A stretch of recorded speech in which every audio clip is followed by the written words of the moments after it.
right, huge congratulations to Jannik Sinner for securing his ATP Finals title, and it did go the way I was a little bit expecting, but I'm not saying that I'm some prodigy or that my prediction, my pre-match analysis I did with the AI was the big deal, like a big thing. But overall, this match was 2 hours 15 minutes long, but from my perspective it looked like it's a 1:30 long match. Why? There was a quite long interruption in the first set where there was some health problem with some of the viewers and at the stadium, so there was quite a long pause. I believe around 10 minutes, 9 minutes, 10 minutes. So yeah, that's something that also adds to the time. I believe the clock didn't stop, it just went on, right? So let's say a 2-hour match, and the first set. Okay, so I don't think there were some big differences in terms of the quality of the game. Both players, little bit, in my opinion, just a little bit underperformed. Maybe Alcaraz underperformed a little bit more. He made some easy mistakes, some I would say not perfectly timed shots. Sometimes he rushed those shots. Sometimes he played drop shot where it definitely wasn't for a drop shot, right? But overall, the pressure from Jannik is, you can sense it, you can feel it. Alcaraz is under pressure. Every single game is close in terms of how they serve. It depends on the serve, right?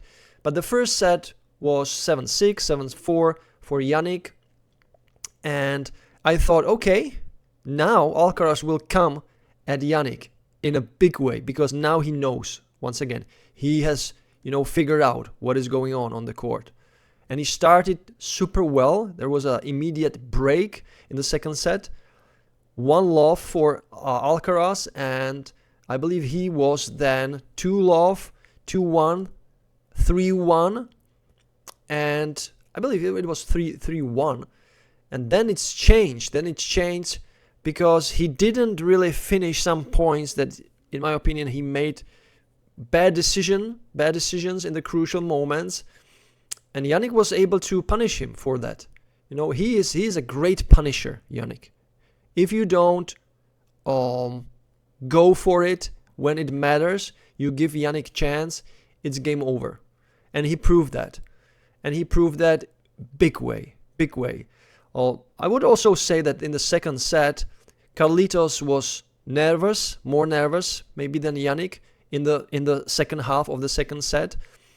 In the first half of the second set, it looked like it will go to Carlitos' pocket, because he was on fire, he was flying on the court. But then the momentum stopped and it turned, and he had to serve back always. He was like one game down in the second half of the second set.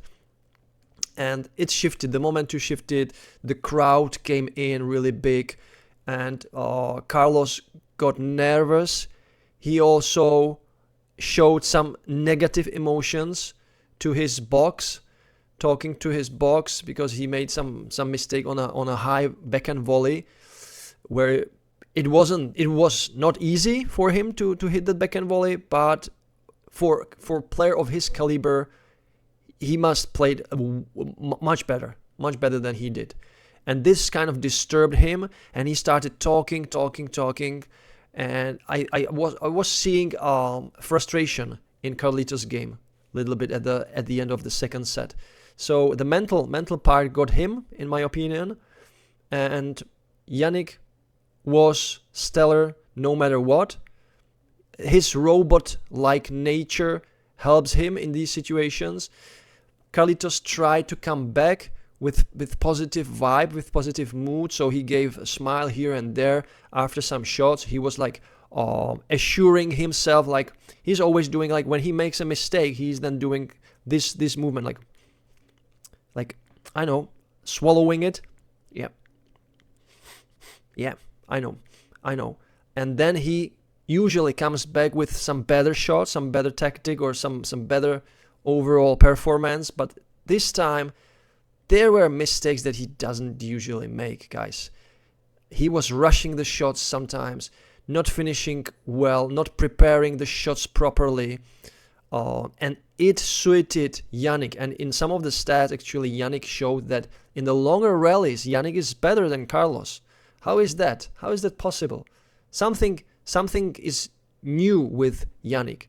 And I saw also that Jannik can sometimes play really spinny shots.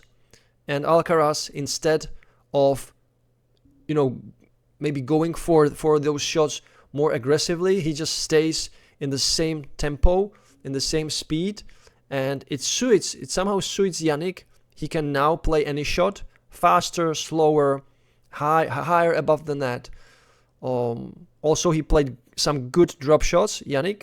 I think he played maybe fewer drop shots, but better than Carlitos.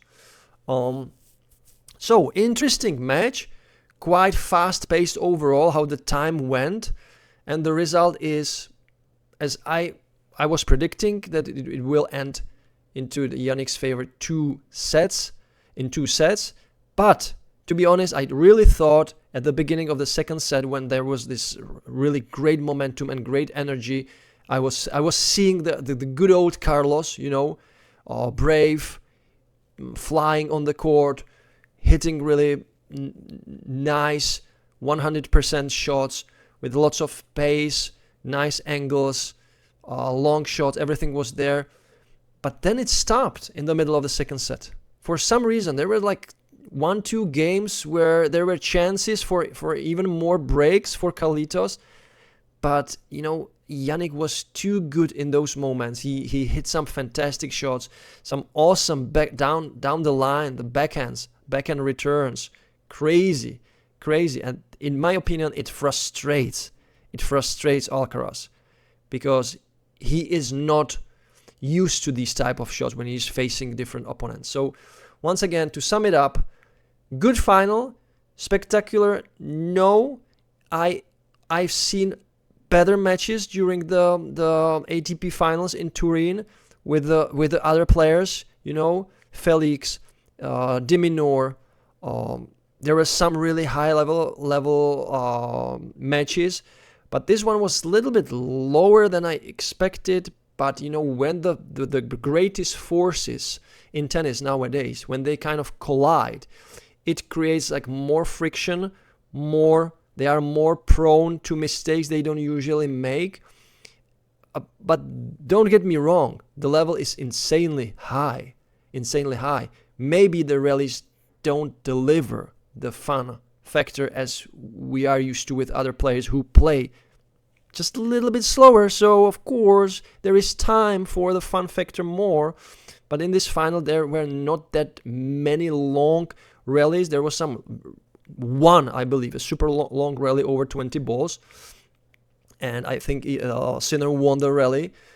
But overall, it was about serve, return, and just finishing the points and not hesitating, not giving too much options to the opponent. And in that sense, Sinner was really one step a little bit ahead of Alcaraz, to be fair. But I believe Alcaraz was, let's say, if I would judge it based on the possible performance of these two, I think Jannik played like 90-95% of what is really he capable of, and Carlitos was, I don't know, 85%, 90%, 85-90%. But when he's facing Sinner, it's always different for him. And I told you in my older videos that he's really a player who can be in Jannik's head. But at this time, it looked like it's the opposite, that Jannik was in Carlitos' head. So who's the nightmare now? So I was reporting that Alcaraz is the Sinner's nightmare. But on a hard court, indoors, quite quick surface, Jannik is the Carlitos nightmare. But we will see what's gonna happen. Great finish to the season for these two. I hope we will see them many times in the next season. And yeah, Australian Open is quite shortly in front of us. So it's gonna be just, you know, a few weeks here and there, Christmas, and then there is always the Australian Open vibe already there at the beginning of the January. So guys, let me know in the comments, what do you think about this final? Was it epic? Was it great? Was it average? There were unforced errors from both that they don't usually make, but it's because they face each other. They don't face like the lower ranked players, right? So they cannot play that confidently or easily. But overall, really, Jannik delivered. Carlitos was just slightly, in my opinion, slightly behind, and it was mental. At the end of the day, it was a mental stuff, in my opinion, because the decision making was not really great from Carlitos in the moments where he had the chance. So guys, thank you so much for watching. That wraps up the ATP Finals in Turin 2025. I hope you enjoyed it, and as always, if you are new, please subscribe to my channel to see the first impressions, or let's say analysis before matches, after matches. I'm not really preparing that stuff, right? The match is over, I just, you know, jump on the camera and talk my emotions to the microphone. So guys, congrats to Sinner. Great, stellar, interstellar, and I will catch you in my next video. As always, enjoy tennis, play tennis, watch tennis every time, every day, and don't forget to enjoy the manooovrlbity. Bye guys. You can't be serious, man. You cannot be serious! That ball was on the line!